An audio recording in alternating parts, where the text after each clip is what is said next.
దారిలో సెలయేర్లు మే 12. నమ్మువానికి సమస్తమును సాధ్యమే. మార్కు 9:23. ఈ సమస్తమును అనేది ఊరికే లభించదు. ఎందుకంటే విశ్వాసం అనే మార్గాన్ని మనకు బోధించాలని దేవుడు ఎప్పుడూ తహతహలాడుతున్నాడు. మనం ఇలా విశ్వాసం అనే బడిలో చదువుకునేటప్పుడు విశ్వాసానికి పరీక్షలు కూడా ఉంటాయి. విశ్వాసంలో క్రమశిక్షణ, విశ్వాసంలో సహనం, విశ్వాసంలో ధైర్యం, ఇలా ఎన్నెన్నో మెట్లెక్కితేనే కానీ విశ్వాసపు తుది మెట్టుకి రాము. ఈ తుది మెట్టు విశ్వాసంలో జయం. నైతికమైన సారం విశ్వాస మూలంగానే వస్తుంది. దేవుణ్ణి నువ్వు అర్థించావు, కానీ జవాబు లేదు. ఏం చేయాలి? దేవుడి మాటల్ని నమ్మడం మానుకోకూడదు. నీకు కనిపించే వాటిని, అనిపించే వాటిని ఆధారంగా చేసుకొని దైవ వాగ్దానాల నుండి తొలగిపోకూడదు.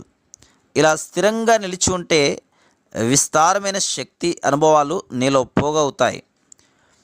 దేవుని మాటకి వ్యతిరేకంగా జరుగుతున్న సంఘటనలను చూస్తూ కూడా విశ్వాసపీఠం మీద చలించకుండా ఉన్నప్పుడు నువ్వు బలపడతావు. ఒక్కోసారి దేవుడు కావాలని ఆలస్యం చేస్తాడు. ఈ ఆలస్యం అన్నది కూడా నీ ప్రార్థనకి జవాబులాంటిదే. నీ విన్నపం నెరవేరడం ఎలాంటిదో ఆలస్యం కావడము అలాంటిదే. బైబిల్లోని భక్త శిఖామణులందరి జీవితాల్లోనూ దేవుడు ఇలానే పనిచేశాడు. అబ్రహాము, మోషే, ఏలియా మొదలైన వాళ్ళు ప్రారంభంలో గొప్పవారేమీ కాదు, కానీ విశ్వాస శౌర్యం వల్ల గొప్పవాళ్ళయ్యారు.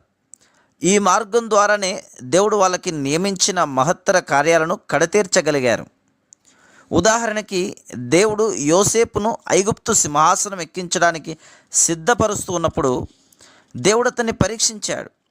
అతన్ని పరిశోధించినవి కారాగారంలోని కటిక నేల మీద నిద్ర, చాలని తిండి కావు. దేవుడే ప్రారంభంలో అతనికి దక్కబోయే అధికారం, ప్రతిష్టల గురించి అతని అన్నల కంటే తాను గనుడవుతాడని అతనికి చెప్పాడు. ఈ వాగ్దానమే అన్ని సంవత్సరాలు అతని మనసులో ఉంది. అయితే అతను ముందుకు వెళ్తున్న కొద్దీ అడుగడుక్కి ఈ వాగ్దానం నెరవేరే సూచనలు కనుమరుగైనాయి. చివరికి చెయ్యని నేరానికి జైలు పాలయ్యాడు. బహుశా నేరం చేసి బంధించబడిన నేరస్తులు ఒక్కొక్కరే విడుదలై వెళ్ళిపోతూ ఉంటే యోసేపు మాత్రం చెరసాలలోనే మగ్గిపోయాడు. అక్కడ ఒంటరితనంలో గడిపిన ఆ గడియలే అతన్ని పదును పెట్టినాయి. అవి ఆత్మాభివృద్ధి కలగజేసే గడియలు.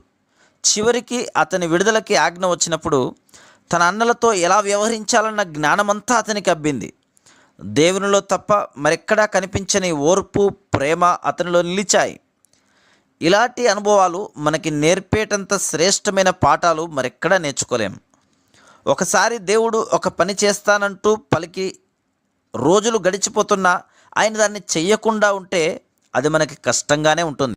విశ్వాసములో క్రమశిక్షణ నేర్చుకొని దేవునికి సంబంధించిన జ్ఞానాన్ని పెంపొందించుకోవడానికి ఇదే మార్గం. మరే విధంగానూ ఇది సాధ్యపడదు. Praise the lord.